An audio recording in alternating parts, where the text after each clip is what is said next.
Hey everybody, this is Sergeant First Class Nathan Hutchison with OCPA LA, also the Army Entertainment Office. We are here with the Joe Talks Presents, and for today's Joe Talks, we're speaking with the Commander and First Sergeant of the Light Fighter School at Fort Drum in upstate New York, and they're going to talk to us about all the great opportunities that not only the 10th Mountain Division has, but uh, all the services from really probably around the globe are able to attend these schools and really get some amazing training opportunities.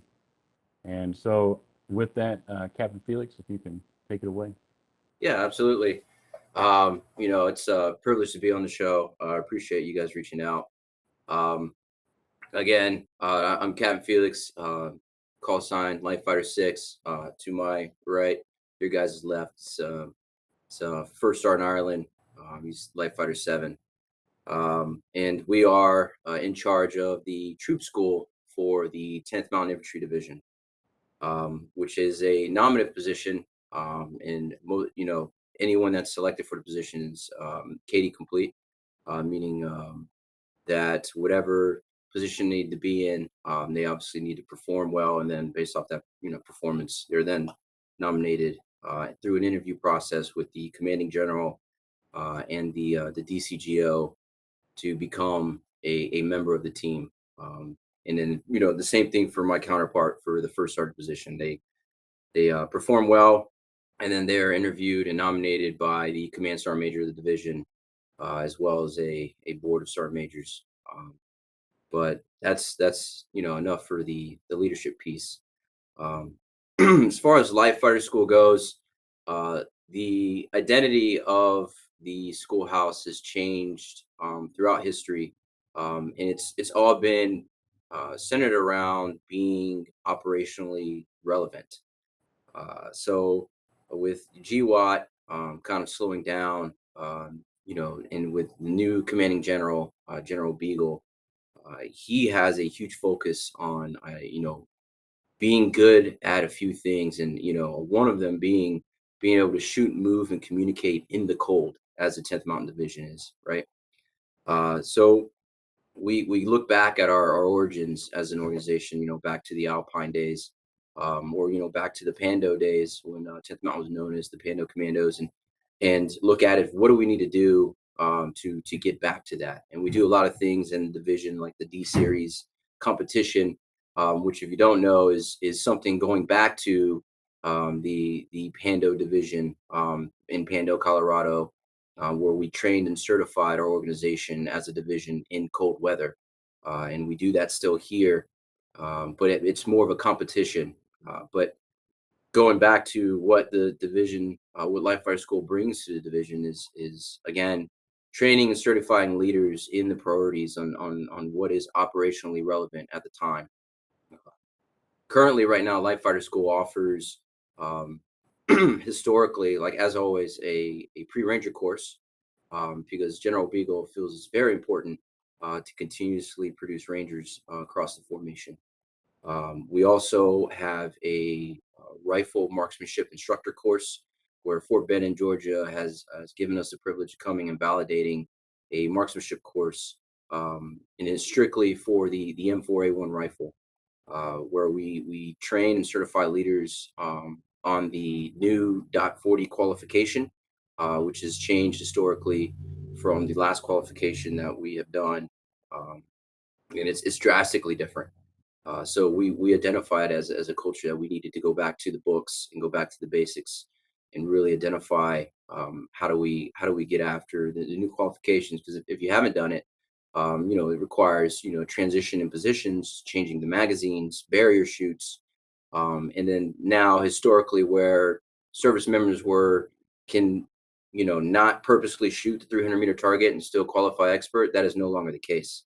So service members are having to have a very good group zero out to 300 meters to qualify expert on their weapon system. And as you know, that trickles down into everything, specifically E3B. And then, E3B and that's for people that don't know, is the EIB, ESB, and EFMB. They all require an expert qualification to compete. Um, Yeah. and then they go through Sir, something. can you give an explanation of each of those? Because you got some. So for the audience, let's break down the alphabet soup a little bit. No, absolutely. So 10th Mountain is kind of spearheading in a new culture of what we're calling right now E3B.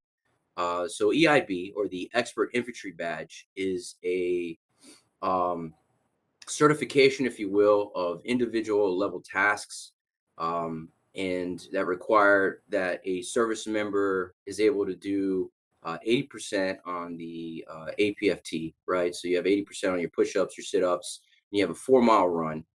You're able to do land navigation both day and night and find 4 out of 5 points given to you. Shoot expert on your assigned weapon system. For the infantrymen is the M4A1, and then be able to do 12 miles in under a 3 hour time, with a 35-pound load, a flick carrying like magazines, immediate water source, weapon system, helmets, eye pro, and gloves. And then the EIB specifically is broken up into 3 lanes. You have a weapons lane, a patrol lane, and a medical lane. And within those lanes, average between 10 and 12 different tasks, that range from, specifically in weapons lane, assembling, disassembling weapon systems, clearing malfunctions, um, and then going into patrol lanes where we talk about the just principles of patrolling, individual soldier level tasks such as operating night vision, um, individual movement techniques. So bounding while receiving fire, that's simulated by blanks. Being able to identify, throw a grenade, and hit a grenade within a certain lethal radius, which is 5 meters, for the EIB standard. And and camouflage, like being able to apply camouflage to the face, to the equipment, all basic fundamental tasks, but easily forgotten if not practiced. And then the medical lane, which some would argue is extremely important, where we go over basic things like treating, like the Heimlich maneuver, and then it gets as complicated all the way up to as treating a gunshot wound, to a lung, and how to treat a soldier for a collapsed lung and a chest compression wound. And that is just EIB. When a soldier completes EIB, and he'll usually end, and it changes, ends with the 12-mile road march. He then does the M4 task, and then upon the M4 task being assemble, reassemble, disassemble, clear a malfunctions check, and and then once that is complete within a certain amount of time without error, he is then awarded the EIB badge, which is what I wear here at the top, and that is assigned for 11 Bravo series, or 11 series. I'm sorry. For all the other MOSs, it's the same thing, except it's the ESB. The only difference, I believe, is the physical fitness portion, where they conduct an ACFT instead of the APFT. They do not do the 4 mile run; it's the 2 mile run instead. And then EFMB is specifically to the medical corps, where medics and combat medics are do these similar tasks, but it's all centered around, it's a heavy medical piece, as it should be, where they test the proficiency of those medics in different medical tasks. But ultimately, all conduct a 12-mile road march, and we found we kind of cracked the code on how do we do all three at the same time, and then be able to execute that and award those to across the soldiers in the division, which has been very successful. Uh, but that's the three broken down. Um, for back to the marksmanship course piece. So that's not just the rifle marksmanship course that we offer. We also offer machine gun leaders course, which is for your low density MOSs, where we teach them to disassemble, reassemble, kind of conduct the basic maintenance, and then we do familiarization fire for those weapon systems in a 10-day period. And that is just, again, getting the experience to those soldiers and leaders that don't regularly do those things. And then they're able to go and then train the trainer, if you will, go back to their formations and teach their soldiers how to take care of the weapon systems and the equipment that's assigned to them. And then finally, we have the AGLC, or the Assault Gun Leaders course, which is designed for your 11 series, where it's a good course for an organic weapon squad to attend. Weapon squad leader, AGs, ABs, and gunners, or just leaders in general that you see in the future becoming an AG or a weasel. um, and they practice, they're taught and applied the machine gun theory.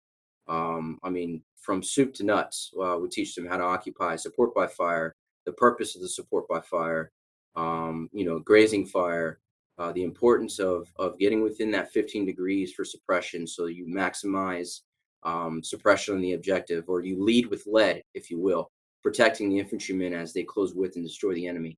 And we teach people how to do that and do that very well. Um, and then, so that's the marksmanship piece that we offer. Our ASI producing courses are our air assault and repel master.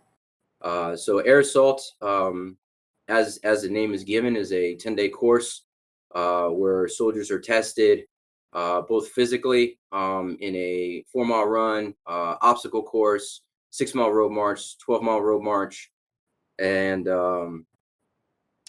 sling load testing, fundamental knowledge on aircraft, aircraft capacity, both for troop carrying and for carrying weights for sling load operations, how to control and speak to aircraft, and then finally, everyone's favorite part, rappelling.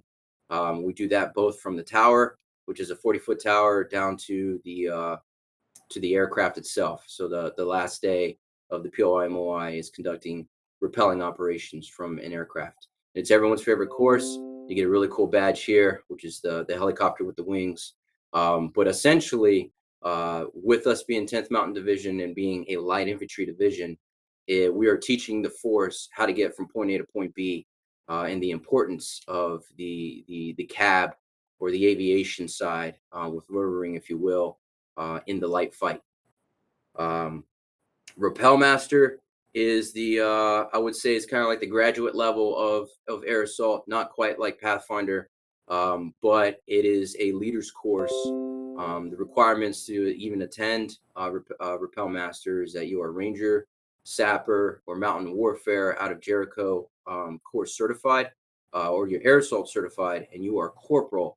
That is, 4187 signed by the commander, stating that you are going to wear corporal stripes instead of being a specialist, but corporal and above. And then we teach the leaders in that formation how to properly rig a tower, the proper nuts to use for repelling operations for a tower, how to properly rig an aircraft for repelling operations, the different types of repelling operations, including the Aussie repel and the standard repellers.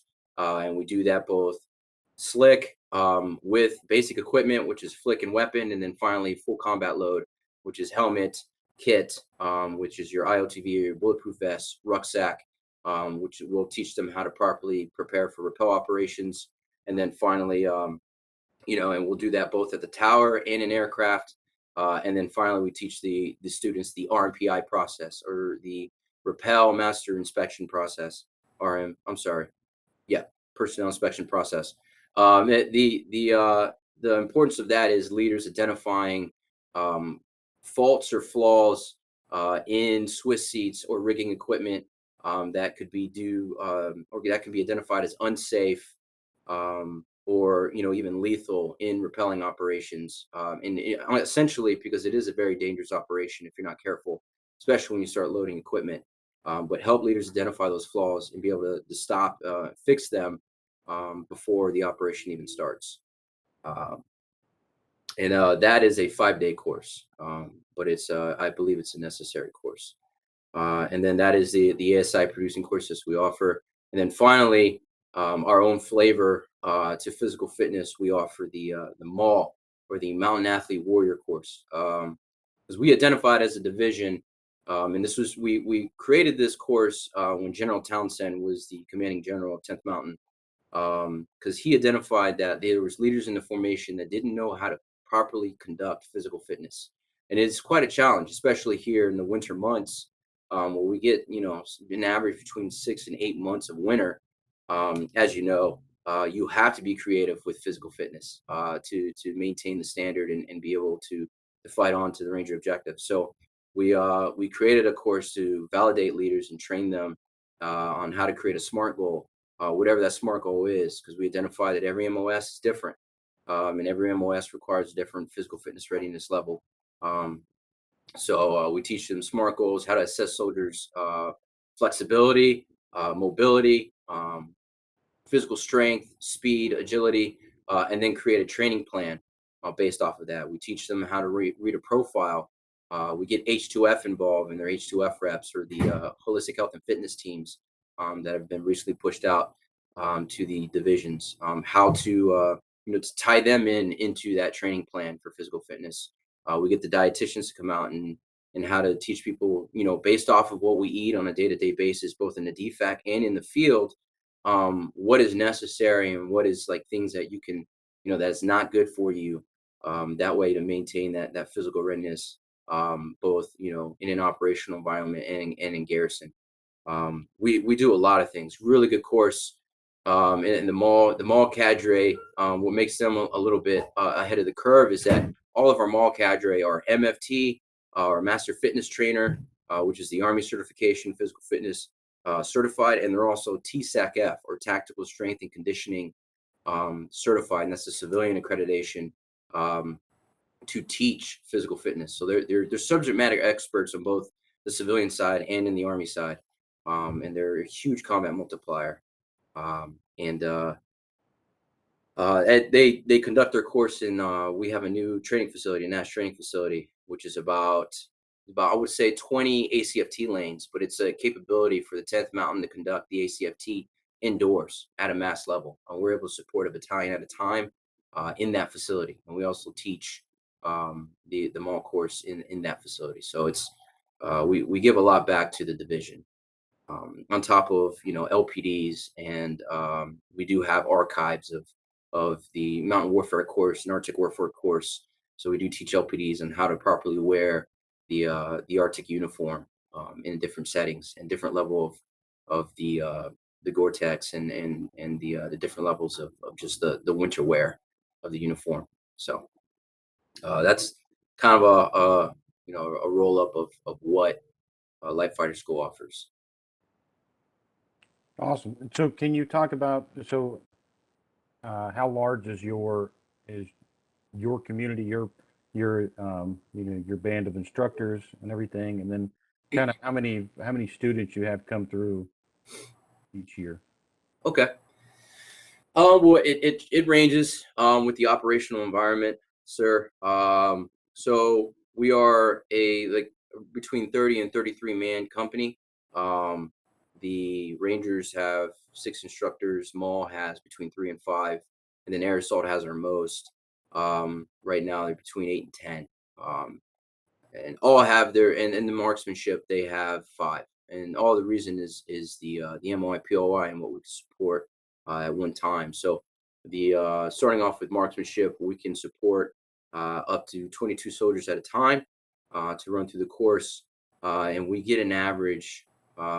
We usually fill those courses up throughout the year, but we train somewhere between 100 and 150 soldiers a year in different marksmanship courses. So around the marksmanship center by itself, probably around 450 soldiers between AGLC, MGLC, and ARMIC.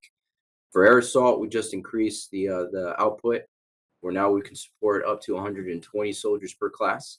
And so this year, we're projected to train somewhere with 10 courses for the fiscal year 22. We plan on training somewhere between 900 and 1,000 soldiers for air assault. For Rappel Master, we usually teach it only 4 or 5 times a year, and so we take about 30 to 40, and so we somewhere around there, fiscal year on average we train between 140 150 soldiers a year. And then with Rangers, it's a little bit different. So with 18 Airborne Corps, we are dedicated 10 slots, but we usually get our fill of whatever we need. Um, but it ranges. I think we've produced, or we've sent, sorry, between 80 and 90 10th Mountain Division soldiers to Ranger School. We've gotten about 30 Rangers back. So And that I believe I think that's all the course. Oh, sorry, mall. Mall, we can take up to 30 soldiers as our capacity. And then this last class, we average between 15 and 20 per class. And they do about 15 courses a year. It's only a 5-day course. Um, so doing some public math here, but we train somewhere between 400 and 500 soldiers a year. Last year was a little bit different. We had a little bit more priority with annual training guidance and a push with H2F and MAL.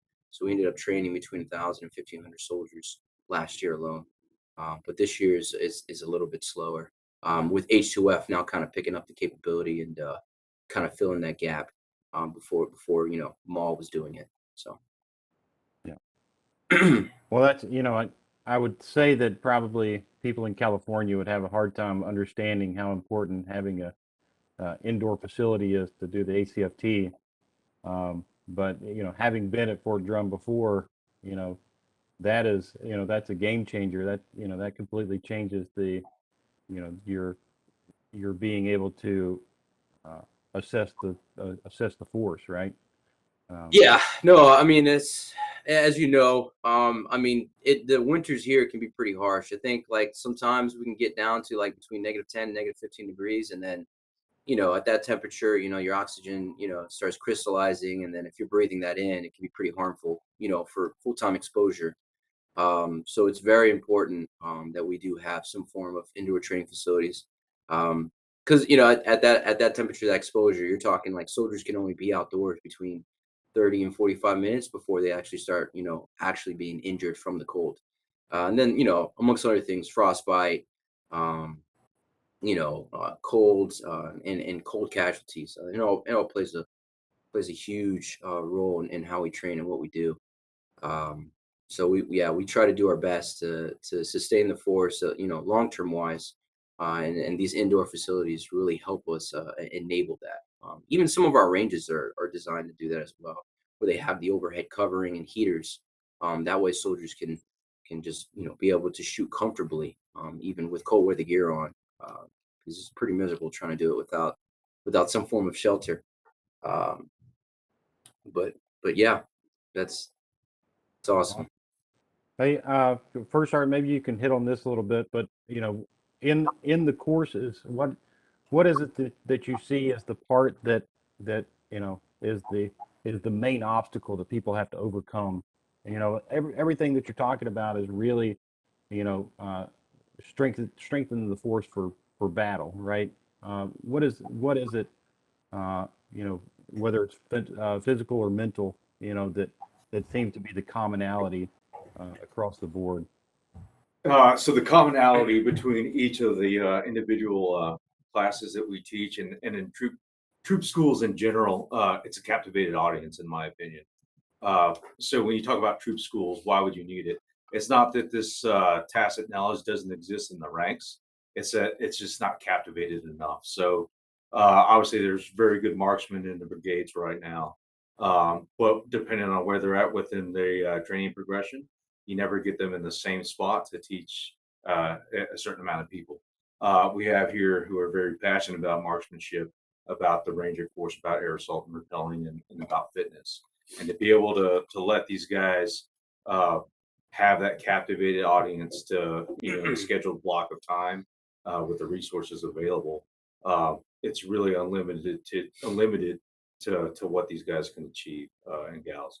Um, I'd say that's the number one detriment to the units, and that's kind of like what we're here to alleviate. We provide the opportunities. Uh, the all the ammo is planned out. All the ranges are provided. Everything's done and coordinated by us and through us. Yeah, this probably, it's.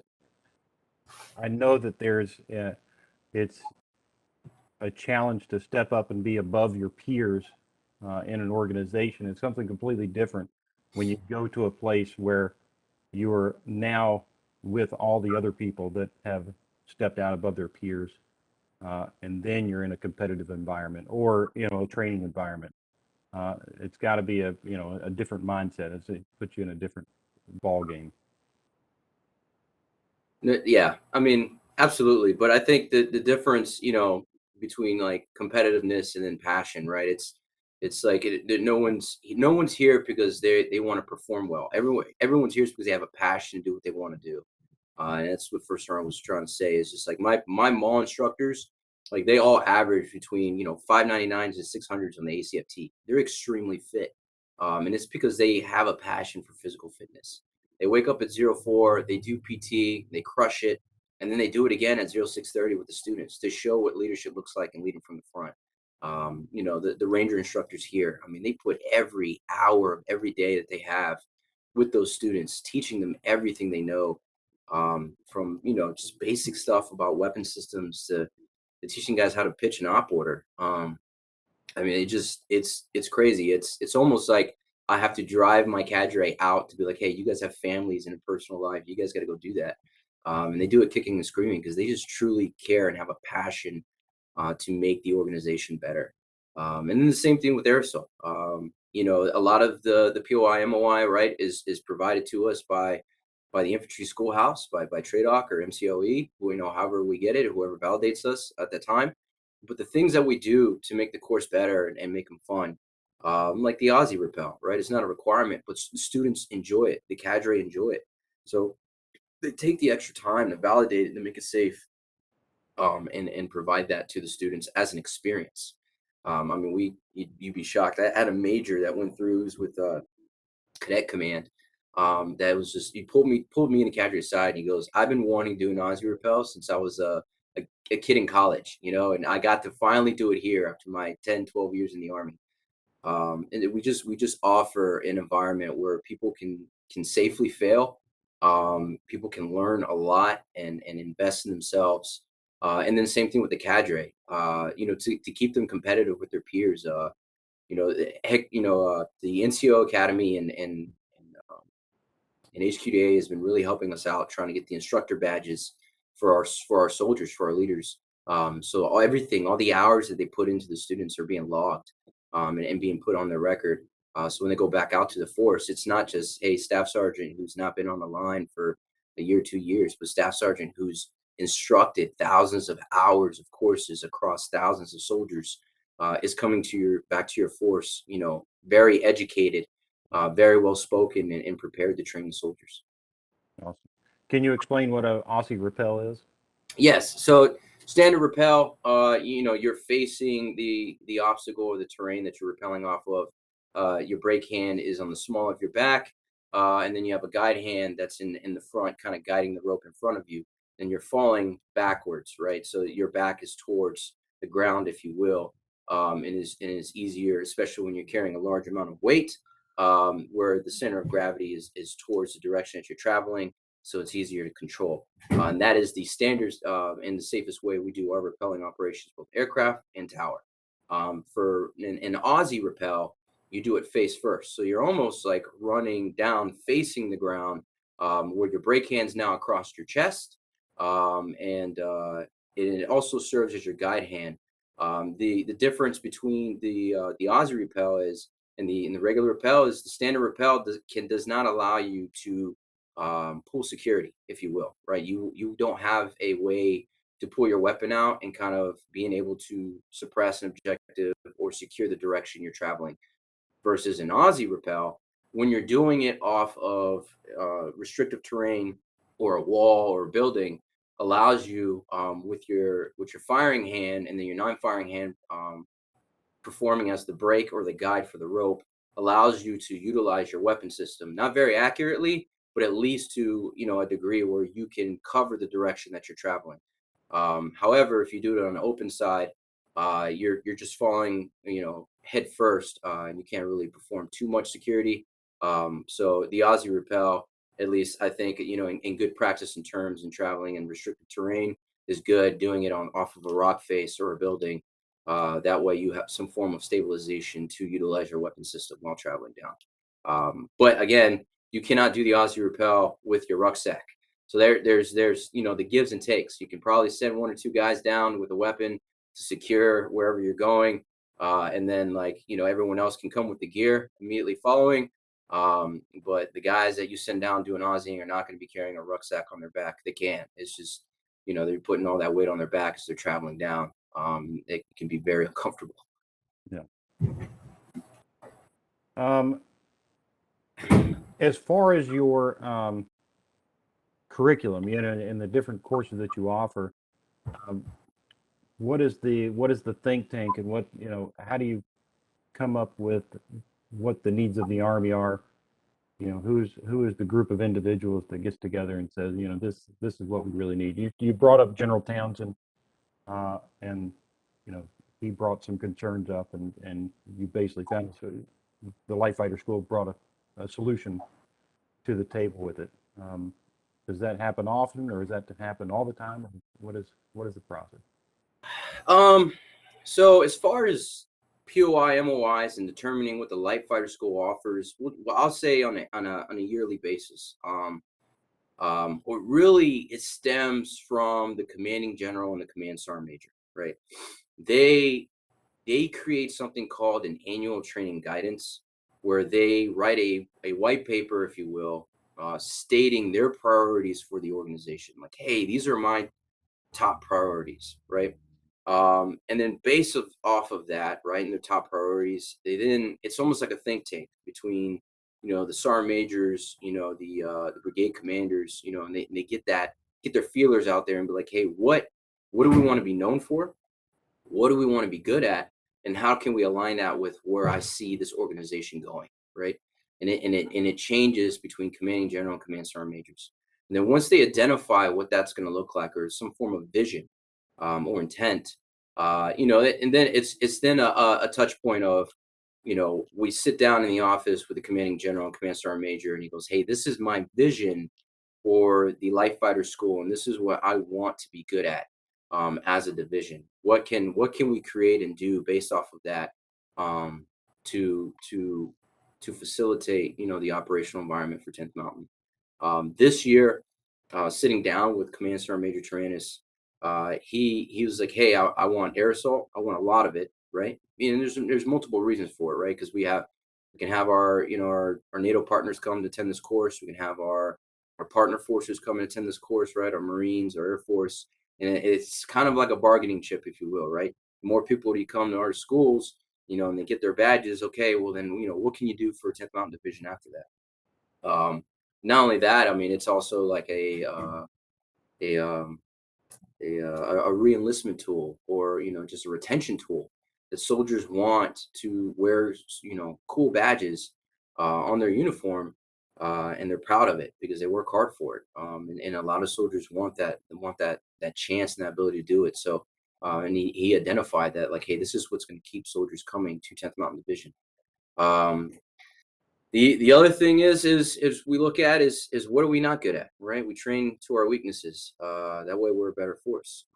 The DOT 40 qualification has been out for a while now. It's about a year, but and there's progression tables, but based off of the training regulation and how we achieve the standard.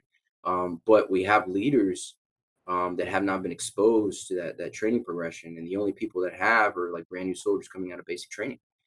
So we have to go back to the books, back to the basics.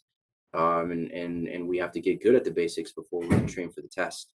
And so it's just that based off of the feedback, the brigade commander's like, hey, we're just not good at shooting M4s. Okay, well, let's create a course where that's what we train, is how to properly shoot the M4. And then and so this year specifically, go back to that meeting with Command Sergeant Major Taranis. He wanted Rangers. He wanted a lot of air assault, and then he wanted his formation to shoot very well. Those were the big three, right? Historically, we did the PT thing, which we still do, and offer that to the formation. But there was another thing we offered, which was the Mountain Warfare / Arctic Warfare course. That he was like, you know what? I think my brigades can own that.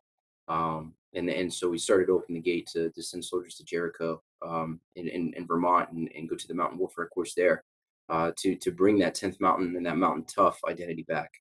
And so, we kept it simple because, historically we've had such a small team. And with that small team, we have to have very specific focuses. That way we can be good at those things. Because I mean, we can create a bunch of courses, a bunch of pre-everythings. But ultimately, it's like, are we going to be just a little bit good at everything, or are we going to focus on a few things and be extremely good at them? And those were the things that, like, Sergeant Major Trance was like, want Rangers. I want the air assault capability, and I want my soldiers to be able to shoot very well. So um, that's Awesome. kind of how that went. I don't know if that answers the question. No, no, it does. And I think, could you explain what light infantry means versus regular infantry? Absolutely. So light infantry, in short terms, right, is your feet are how you get from point A to point B, unless you can get a ride from somebody else, right? So, like an aircraft, if you will, like if we can get on a C-130, um, or if we can get on a Chinook or a Black Hawk, like that's how we get to the fight. If we don't have a vehicle given to us from an outside organization, we're walking, regardless of the distance, regardless of the temperature, regardless of the weather. We're walking from point A to point B. And so it's very important, the physical aspect and the logistical aspect on how we do everything, because we essentially carry everything on our back. Um, I mean, and it gets extremely heavy when you start talking about winter winter packing lists. An average between 70 and 80 pounds, and then the reconnaissance side even more, because they got to carry the reconnaissance equipment. And then that's light infantry is being able to pick up heavy things and going from point A to point B for a very long time. Um, and then some of the things that we're kind of focusing now as a division is like the 25 milers. Where we're training to have very deliberate thought in our packing lists and what we carry to survive, putting on the rucks, and then moving out, and then being able to fight when we get there. So we'll do this 25 miler movement, and then they'll give us a mission like, hey, you need to conduct an attack on XYZ, and be able to do that after a 25 miler. And we're talking tactical 25 milers, so a very long, very deliberate operation, 8 to 10 hour movements, and it's a whole other world. Versus if you talk mech or armor infantry being tanks, right, where they have a ride, and they're very reliant on a vehicle. Or mech infantry. I came from a striker background when I was a platoon leader. I was very reliant on my striker. We put our rucksack, we put what we were carrying, or what our equipment, on the side of that striker. And then that vehicle took us to where we needed to go. And then we established a attack point or a checkpoint or a dismount point, and we got off from that dismount point, and then we executed the operation that we needed. But nowhere were we walking 25 miles to get to where we need to go. Or we had to put a deliberate thought of, oh man, do I take 3 MREs and a gallon of water, or do I bring it down and I take half a gallon of water, 2 MREs, and I bring my woolly blanket instead? Just that deliberate thought process. Being in mech and armor, I didn't have to worry about that. It was, hey, just throw it on the vehicle, and we'll get to it. I'll pull out what I need when I get there. Just a little bit different. Yeah. And then with the courses, a lot of there obviously is a lot of physicality to all these courses, but the mental agility and the change in thought process is a big part of these classes too, as well, right? Absolutely. I mean, it's another thing that's unique about the live fire school is, like, we are mandated, based off of, after during the when fall winter hits, there's a specified packing list that we have to carry once we go north of a training road called Route 26. Once we go north of that road, we have to have a winter packing list on us, because the weather here is very unpredictable. There's been times where soldiers have been stranded in ranges because we just can't get to them because of blizzards, and they have to be able to self-sustain until vehicles can get to them. So we carry a lot of our marshmallow suits, our Mickey Mouse boots, if you will, these big white boots that squeak when you walk. And they look silly, and so they call Mickey Mouse boots, but they keep your feet very warm and they're very insulated. Wool socks. It's all winter driven. and we apply that packing list on top of anything you need for the course in all our courses, in marksmanship, in rangers, in air assault, because we essentially got to live with that here. So we got to be comfortable, and we add that flavor to our course by carrying that weight. Awesome. I think we just about hit a large majority of our time. Do you have anything that you would like to add, or anything that you think we skipped over? No, I can't think of anything except that, going back to what First Sergeant said, troop schools offer a division personality, right? We can alter whatever we want to teach the formation based off what we think is important at the division level. And which is I mean, it's a capability that the Army has always had. But we don't have to wait for guidance, to execute something like oh, we need more mountain warfare guys. Let's send them. Let's start training that. UAS, LPDs, PT. We can tailor it and get it certified, and then we have like outside entities that can help us validate those courses, so we can teach the formation. Something well put together and educated. And then last thing, sir. Shout out to California. I was born in San Diego, La Mesa area.